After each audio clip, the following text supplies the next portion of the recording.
Hello, everyone. My name is Joe Walsh. Welcome to this version of September's History Club. History Club is in partnership with Here and I, the Rainbow Project, and Cara Friend, and also in partnership with the Lennon Hall Library. And it's all made possible with funding by the Lottery Heritage Fund. And this evening we have the fabulous Claire Hackett, who has agreed to come along and talk to us. So Claire has been a community worker in the Falls Community Council for over 20 years, and she helped set up the Dúchas Oral History Archive, which is about the experience of the conflict. She co-directed with Michelle Devlin the award-winning documentary, A Kind of Sisterhood, about women political prisoners. She's been involved in LGBTQ plus activism since she came to Belfast from Tyrone and came out in the early 1980s. LGBTQ plus experiences of the conflict have only recently begun to be told through drama, film, and oral history. And in the wider societal debate about investigating the harms and abuses of the conflict, there is, however, still an absence. So Claire is going to discuss this evening this context and draw on her personal experience of being a volunteer on Lesbian Line from the early 80s to argue for intersectional perspectives, to understand and include LGBTQ plus lives in dealing with the legacy of the conflict. So without further ado, Claire, thank you so much for agreeing to come and do this for us this evening. Looking forward to the presentation. Thank you very much, Joe. And thank you to the LGBTQIA Heritage Project for inviting me. I'm really pleased to be asked and to be doing this. And looking forward to, some of the questions and discussions afterwards that might come up. So Joe has kind of outlined what I'm going to be talking about. And I just really want to draw attention to the impact of the conflict on LGBTQ plus people. And as Joe was saying there, I want to argue for an intersectional approach. And by that, I mean recognizing that we have multiple identities, that everyone has their own experience of oppression, and that in order to uncover LGBTQ experience, we need to consider the complexity of that experience and all the struggles that people were part of.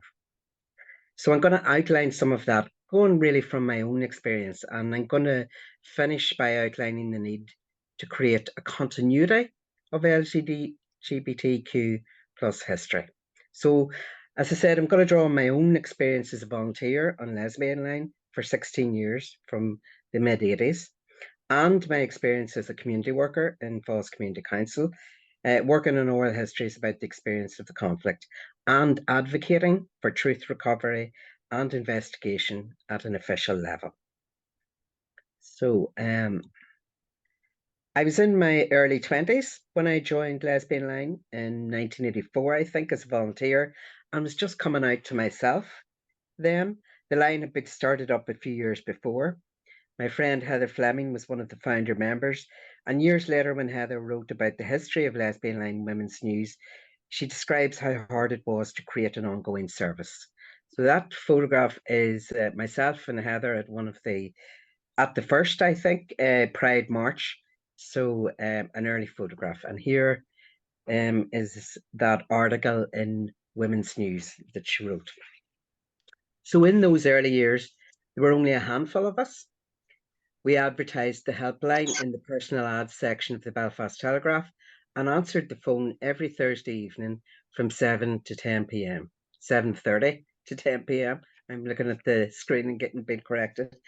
So no other papers would take our advert. There was, I suppose, what we thought of as an ideal trajectory for callers. When women would call and speak to us a number of times, we would arrange a meeting, which we called a befriending, and then we would bring the woman along to a social event. And from there, we hoped that she would find her feet in the community. So many callers followed this journey, but even more did not.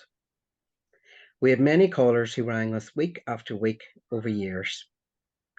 They were not able to meet us for many different reasons.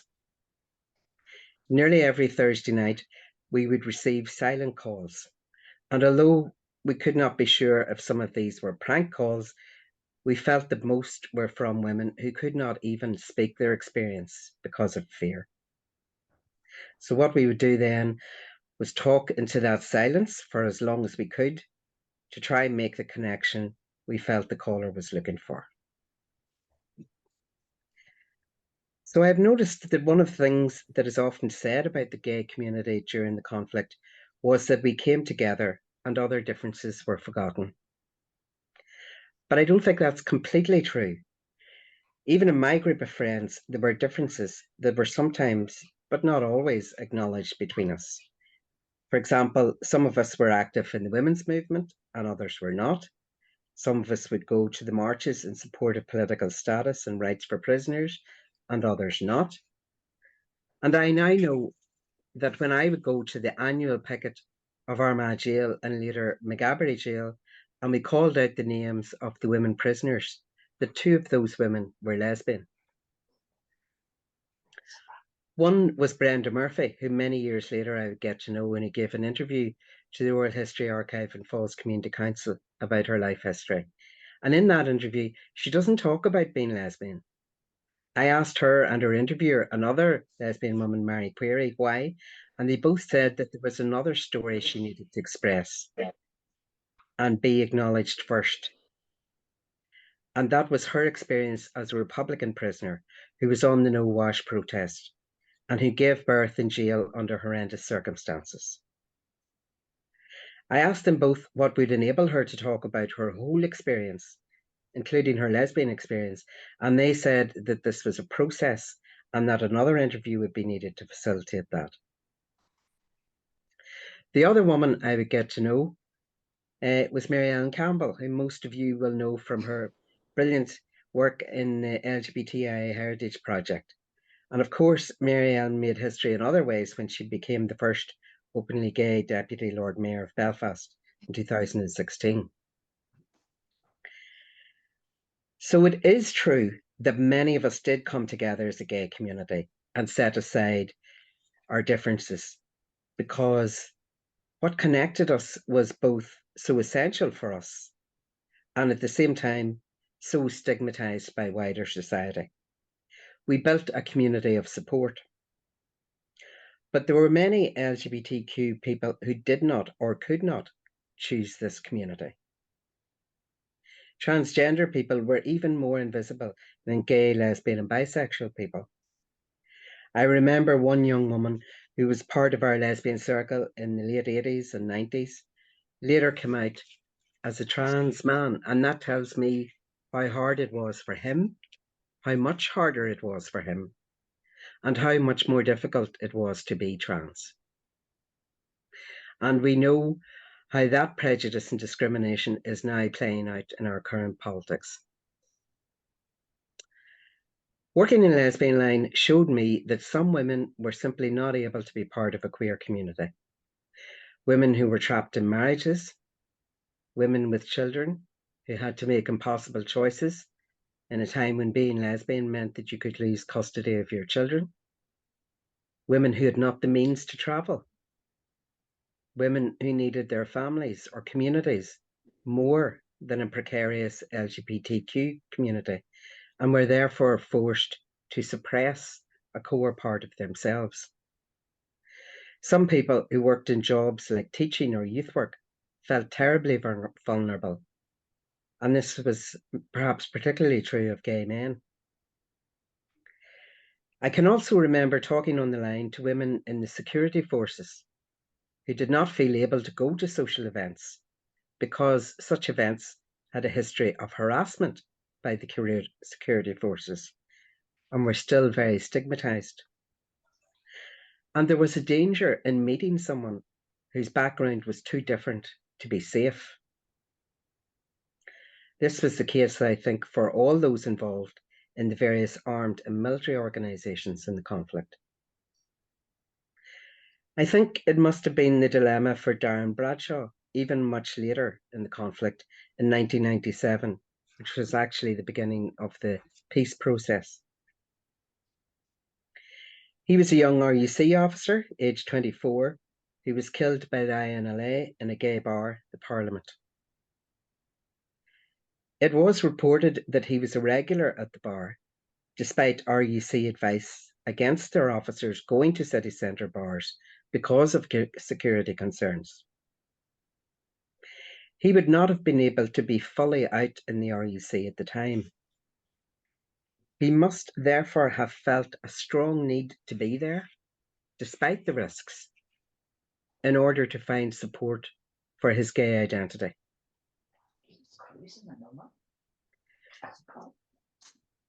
The same year, a few months earlier, clergyman David Templeton, who had been outed in the press, died after being beaten by the UVF. His case is one of the Mount Vernon UVF collusion cases and remains unresolved, despite us having named Mark Haddock, the police informer at the centre of those cases, to the police before he died. We do not actually know how many victims of conflict were LGBTQ+ because of the oppressive climate of the times. This was brought home to me when Mary Ellen told me about the killing of 2 brothers from her community in North Belfast. Samuel McLeave was killed in 1973, and his brother Anthony McLeave was killed 6 years later in 1979. Samuel's death is counted as a conflict death. His name is listed in the Sutton Index of Deaths database in the University of Ulster Keane archive, and also in Lost Lives. And his murder is ascribed to a non-specific loyalist group. Anthony's death is not counted as a conflict death. There are some references to it, as you can see there, that headline in the Andersonstown News. And I found these references on the web whenever I was looking. Anthony was severely beaten and was found lying by a security barrier on Chichester Street and died from his injuries. The RUC at the time described Anthony's death as due to an accidental fall, but this was contested by his family. At the time, his brother Jerry stated publicly his belief that Anthony was the victim of queer bashing, and the family worked with the Association of Legal Justice and with the Northern Ireland Gay Rights Association to obtain an open verdict on his death.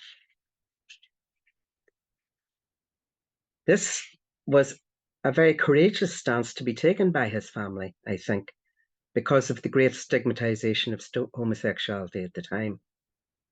Male homosexuality at that time, 1979, was still criminalised.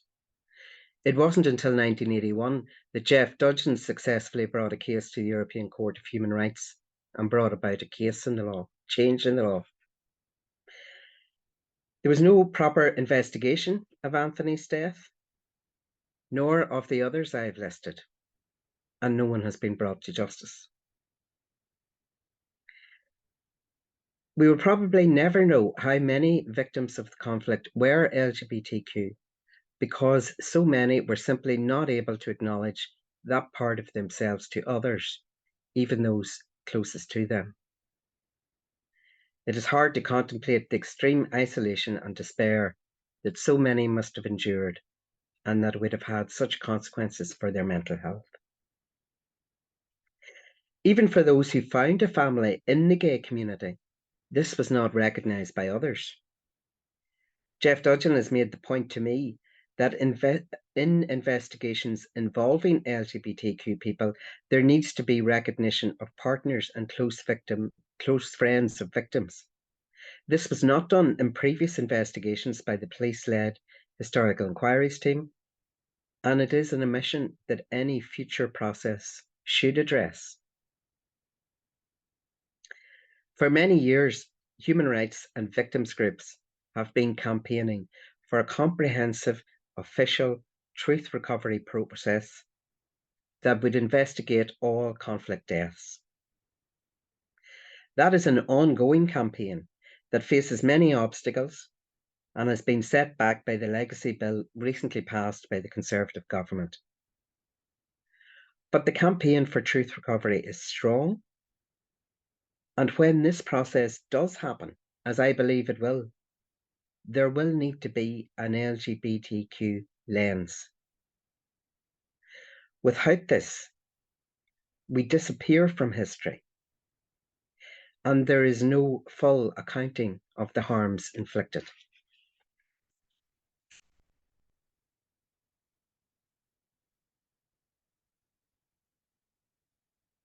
I can remember finding out about the first Republican prisoner to come out as gay. In 1991, Brendy McClenaghan wrote an article in An-Lua Gaffa, The Captive Voice, a magazine written by prisoners. Last year, I was on a panel with Cathal Kerrigan from Gays Against Imperialism, who told me that he and another activist, Kieran Rose, were approached by Sinn Féin in 1991 to say that a prisoner wanted to make contact. They wrote to Brendy and visited him before he wrote the article, and then wrote a letter in response to it, which was printed in the next issue of An-Lua Gaffa. This support must have been crucial to him. In his article, Brendy addresses and challenges his own community from his prison cell. And here's a quote from the article. "It is now time, indeed long past time, to open up the debate among Republicans on the issue of gays and lesbians, our oppression and its causes, and on our right to be visible equal partners." Reading his article, I can see the different layers he is negotiating and the connections he is striving to make when he links Republican struggle with gay and lesbian liberation. He outlines the oppression from state and social institutions, particularly the Catholic Church, but also the daily and more intimate oppression from the prejudice of family, friends, and comrades. And he also sets out what he sees as the necessary strategy for gays and lesbians to become visible, finding support from each other, but also from allies who need to play a part. This reaching for connections to build momentum for change is familiar to all LGBTQ plus activists, who are, of course, also part of other movements, organisations, and institutions. And this reflects the complexity of LGBTQ lives. There is now much ongoing grassroots work that is happening that is revealing the complex history of LGBTQ lives during the conflict. I know of work by playwrights like Sharon Sickles and Brenda Murphy, the Kibosh play A Queer Ceilidh and the Marty Forsyth, and their recent play Callings, the Queer in the North exhibition project hosted by Bloody Sunday Museum a few years ago, the Here and I LGBTQ Heritage Project that was started by Richard O'Leary, and then Mary Ellen Campbell, and now Joe Walsh. There's the film they commissioned, The Troubles I've Seen, directed by Conan McIver. Cara Holmes is making a film about lesbian lines in Ireland. I've just been approached by Pádraig Kerrigan, who's writing a book. These are just some of the examples I know of, and I know there are many more, and perhaps people will talk about them in our discussion afterwards. But the importance of such work was brought home to me when I was researching a talk that I gave a few years ago in the James Connolly Centre, RSC Congola. It was a history talk, and I wanted to talk about women who were, or who I thought were, lesbian or bisexual women who were activists in suffrage, nationalist, cultural, and labour movements in the Irish revolutionary period of the early 20th century. I ended up with 12 names. These were women who left enough traces behind that I felt I could make a convincing case for including them. One thing I had to address at the start of the talk was the question, how can we know they are lesbian or were lesbian? And this is a question that confronts all those who try to write LGBTQ history, and it speaks to the obstacles and the erasure of this history. The way I dealt with this in my talk was to say that we could not be sure, that I was going to present evidence and let my audience decide. I said that finding lesbian history is about looking for clues, because for long periods of history, it was not possible for women to freely express their desire and love for women. I acknowledged that none of these women described themselves as lesbian, that it was a word that was just coming into usage, and it had very negative connotations of deviance. But I argued that the 12 women I spoke about lived lives where they shared their lives with another woman, where their primary commitment was to each other. So I argued that we have to consider if we are doing them a disservice if we do not recognize this and place them within lesbian history. If we do not, then we assume they are heterosexual. And this assumption and presumption of heterosexuality is at the root of LGBTQ erasure of experience and history. When I think of those women who lived 100 years ago, I see a continuity into the present, in the complexity of their lives and identities and activism. But there is also a discontinuity. That space of the early 20th century opened up new roles for women, which made it possible for them to find each other. And I find it so poignant to consider the closing down of that space with the partition of the country, which led to the dominance of conservative forces, including the churches, and in which homosexuality was increasingly characterized as sinful as well as deviant, and therefore driven further underground. That talk made me realize more strongly that there's not an inevitable historical march of progress. And the current virulent attacks on trans people is further evidence of this. So I'm going to conclude with a critical look at myself in this regard. I was going through my papers recently to try and digitize some of them and came across a report of this conference that I was involved in organizing in 1994. It was called A Women's Agenda for Peace, and was part of all of those discussions that were happening in the 90s around the emerging peace process. So the conference was organised by a group called Clárnamán, of which I was a member. But nowhere in the report do we list the members of Clárnamán, making it very difficult for future feminist historians. There is, however, a photograph at the back of the report.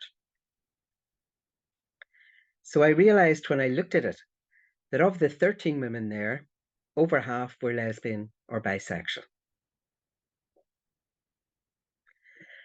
So my conclusion really is this.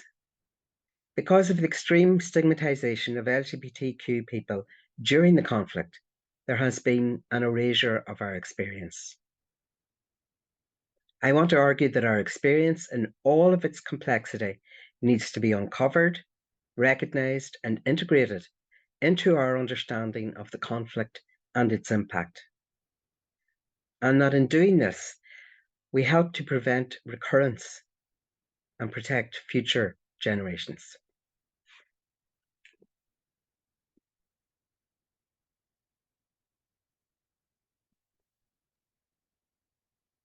Absolutely fabulous, Claire. Thank you. So we're going to open up for some questions. Anybody in the audience have been listening? Got any questions or comments or issues that have been raised through Claire's presentation? I can just say it's lovely to see people I know here. And, I can see Paula Keenan there, for example, one of those women of Clárnamán. Don't know if you recognised your younger photograph there, Paula.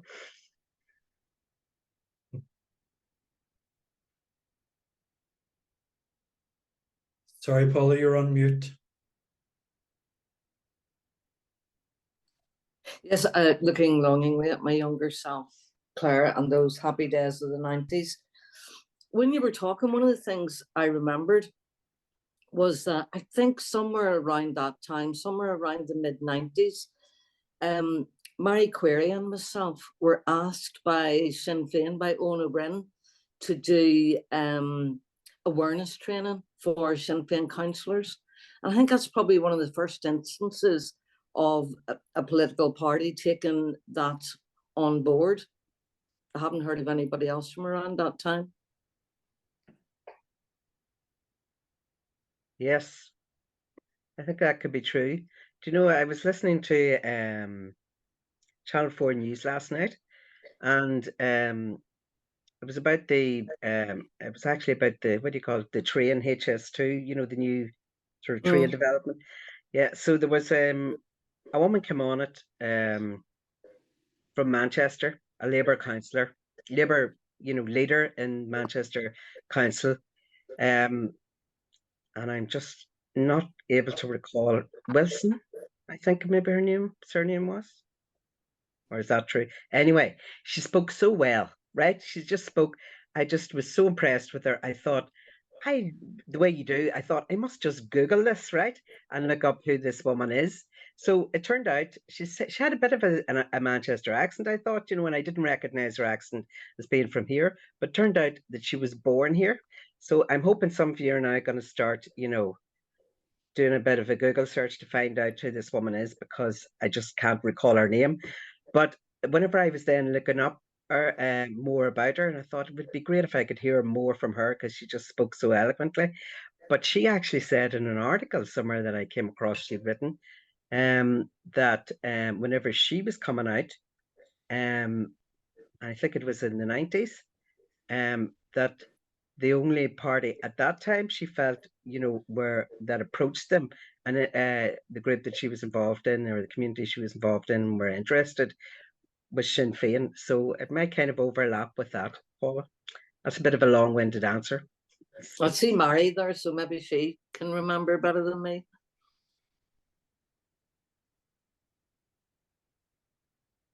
Need to put your voice on, Mary. Yeah, I'm sorry, who are we talking about again? Remind me. I was just saying about when Owen O'Brien got us to do the LGBT awareness training for Sinn Féin, if you remember, in Conway Mill. That was about the mid-90s, early mid-90s. It was when Sinn Féin introduced their policy, and at the time it was the most radical one around LGBT rights. I'm not sure, like, as Claire said. Claire, thank you very much. That was it's really interesting to hear your take on it all. That the tea wasn't very, I don't even know whether the tea was included at that stage. But the plan was that it was a follow-up. When they introduced the policy, the plan was that common throughout Ireland would do training around LGBT rights. So we got as far as Belfast, and the city councillors there. I don't think it went much further than that, to be honest. But I don't know if you remember it, Paula, but there were closeted queers, you know, in the group. I know who you mean. I know, and they didn't feel that they could come out. And I suppose it probably would have affected, in those days, it would have affected people's voting. This particular woman was an elected councillor.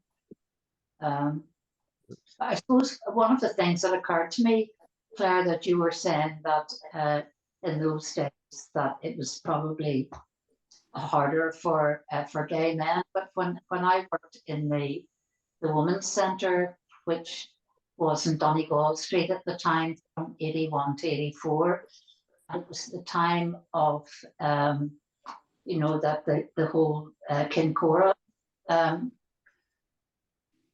you know, the exploitation of young people. But in fact, I was approached by a lot of lesbian women, particularly social workers, who are working some in residential accommodation and some of them, but all working with young people, and that quite a few, 5 or 6 of them, had been suspended because the young person who, as it emerged, were themselves had questions about their own sexual orientation, who put in a complaint, and these social workers were automatically suspended, and none of them were out.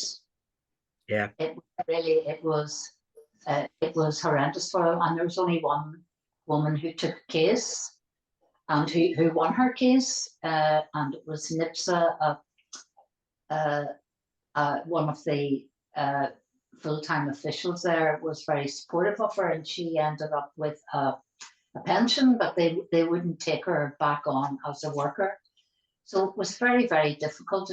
The other women weren't prepared to take a case because it would involve them coming out, and they weren't out to their families. Some of them had children, and it was very, very difficult for them in those times. And I'm sure it affected gay men as much, but I didn't have the same contact with them, as you know, in my role as an advice worker. And I must say, as an advice worker, these women had nowhere else to go to. And it was very difficult to find, solicitors who were prepared to take the cases, or who would even give advice, or it was really, that was very problematic. I mean, I will agree with you, Claire, that we need to record our history, and Claremont is one of those producing that report. As you'd be aware, Claire, it's been quoted a lot,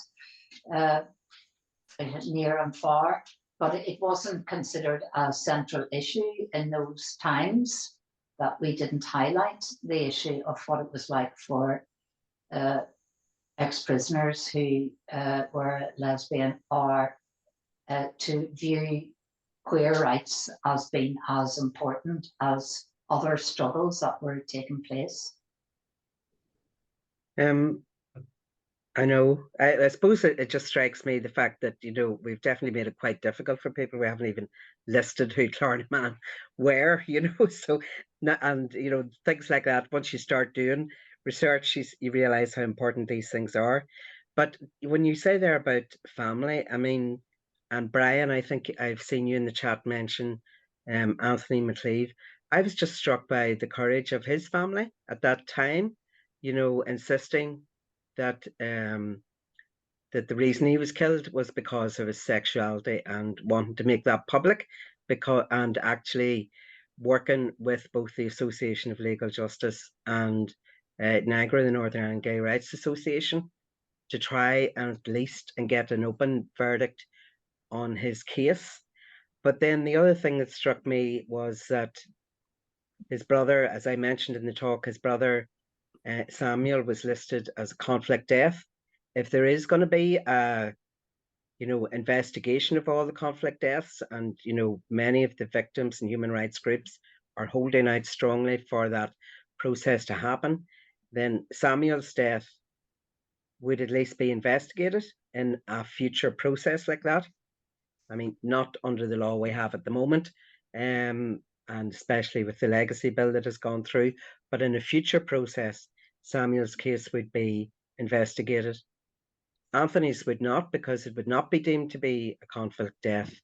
And I don't know if it is. A conflict death is one where the person has been killed, by a paramilitary group as a result of, that's what deems it to be a conflict death. So I'm just struck about the two differences there. And I know Brian is wanting to come in. So if you just unmute yourself, Brian. Unmute. Yeah, I have a question, and I don't mean to be perverse, but you've got access to a photograph of Anthony McLeave. I have a reason for asking, Oh, I wondered what you had put in the chat. Yeah, no, I don't. Sorry. Yeah. No. The earlier bit is missing, It's just that I have a reason for asking, but No, I would have liked to find a photograph as well. Now, I mean, I think what actually, Brian, I would suggest is contacting Mary Ellen. Or I know Okay. Mary Ellen isn't able to be here today. She's Yeah. on holiday actually. But Joe, if you could take note of that, Yes, and I don't know if you absolutely. have Brian's contact. Just I don't know if Mary Ellen will be able to help, but she would know the family, and you know No, that might be the way to do it. I, The reason I have a Samuel's definite reason photograph is for there. asking, you know. Yes, I understand, I'm not and aware that I didn't know them. Yeah. I respect that you would have a good reason, Brian. So you don't need to explain. And but the reason that Samuel's photograph is there is it's in that conflict index, and I asked permission for them to reproduce the photographs of, you know, Darren Bradshaw, David Templeton, and Samuel McLeave, all from that index. But Anthony, I couldn't find a photograph of him in the. There was very little reported about it, so I tried to show up on the thing there just what I came across in case anybody is interested in pursuing that. Thank you. Thanks, Claire. Yes, Brian, I'll have a chat with Mary Ellen. I know she's done some research on both of those murders for the heritage tour, and has spoken with the family. So, well, when she comes back from holiday, we'll certainly ask. Just so we come in from the chat, and then I know Gareth Lee wants to come in. So Adele has said that she's been trying to find out where all of the LGBTQ plus people were during the conflict. And I think that's an allusion to the fact that they have been written out of history.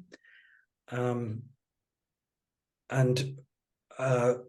as well, Claire, you were saying that when you were speaking to other people, they didn't want to come out as LGBT because they felt that the other part of the story was probably more prominent or more important to be told at that time. Yes, I mean, I think whenever you've been working in, or when you've been struggling on several fronts, it can be hard to communicate all of your experience. I think that's kind of really just what I meant. Gareth Lee, and then Richard.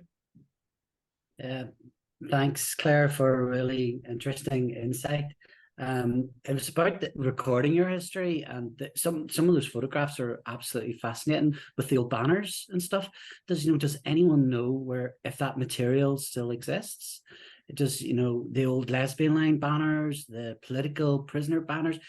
Because I think it would be really, really fascinating to put something on with some physical history as well as getting it archived, those sort of photographs and sort of artifacts archived, because they really do enrich and help us sort of record that history and tell that.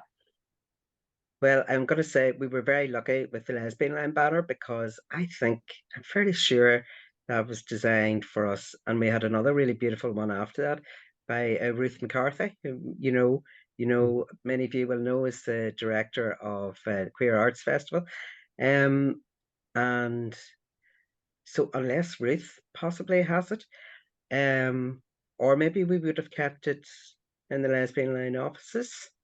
And I know those offices were, the lesbian line part of Car Friend was closed down by Car Friend, who therefore presumably have all of the contents of that office. So that might be a way of finding out. But I know what you mean. Material culture, really important. Yeah. And you know what? I'm up on my screen here. You're just beside Richard O'Leary, and he's the man for the material culture, I'm thinking. It's all up in his roof space. Totally. And I love every talk of Richard's. Yet a new bit comes out again, and it's just, I just love it.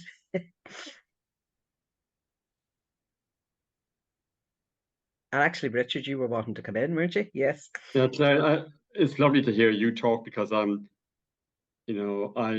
thought I knew quite a lot, and I always learn something new, or even see a new photograph, and that's the great value of these talks being recorded, because I think they are very important resource. I'm also glad that you reminded us of people like David Templeton. I know people like to hear about the good times and the fun times, but it's also important that we don't forget people like David Templeton, because many people who've been murdered because of their sexuality then don't necessarily have surviving family members who will help to keep their memory alive. Or in the case of David Templeton, the Presbyterian Church doesn't seem to have any interest in seeking, proper inquiry around his death. And indeed, the Presbyterian Church has become more homophobic and continues to be part of the problem in this decade in terms of creating an environment where people are more likely to be beaten up. So it's some of the issues you raise are still very pertinent today. And I think unfortunately in the North, because of the number of murders for other reasons, the murders of people on the basis of their sexuality tends not to have the same impact that had in, say, in Dublin, where the murder of Declan Flynn, led to community organisation and the political mobilisation, whereas here, because of a combination of, police disinterest or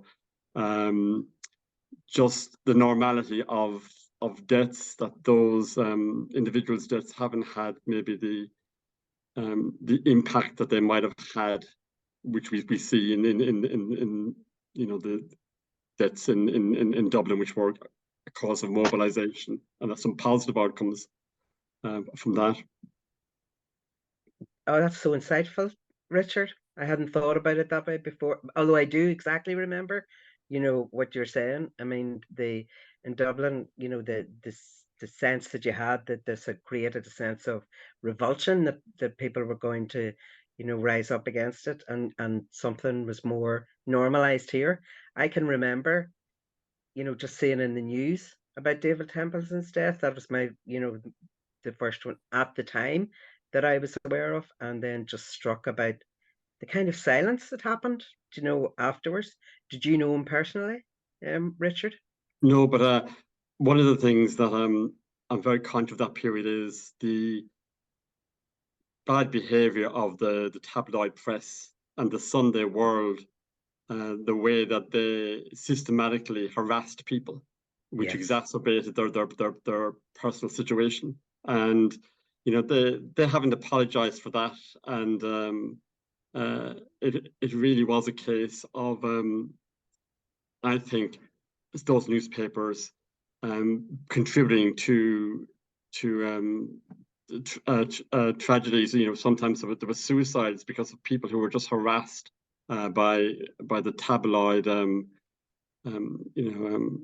whipping up homophobia around, maybe some, maybe someone was arrested for cottaging or something, and then they would blow this out of all proportion, and there were terrible personal consequences. So I think the negative role of the press hasn't been highlighted here. I think you're right, and that, that's what we need to know in terms of investigation, because it is about, what was done to that person, but the context of it, the causes of it, because what I said at the end about non-recurrence, that's why we do in the wider kind of like in all kind of societies coming out of conflict that attempt to try and find out, what happened during the conflict and account for the deaths. That work is done obviously for the families, the bereaved, but it is also done for society so that we don't have a recurrence of this, and so that we learn, what caused these deaths. And so I think you do just make such a strong argument there for that's why there needs to be this kind of investigation. And for me, I see this then because I am engaged in that kind of work of advocating and campaigning for truth recovery process about the conflict in general. I believe then in the need for, there needs to be a gender lens around that, for example, but there needs to be an LGBTQ lens around it. So you've made me think a lot this evening.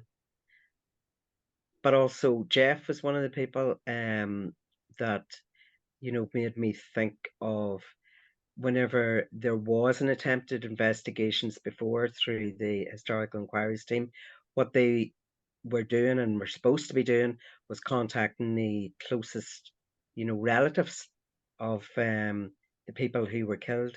So his argument was that sometimes that should be, the partner, even though there was no gay marriage at the time or no legal, partnership, but perhaps the partner of a person or, close friend of the person could be counted as family, because as we all know, the gay community, for those of us who were able to be part of it, was family.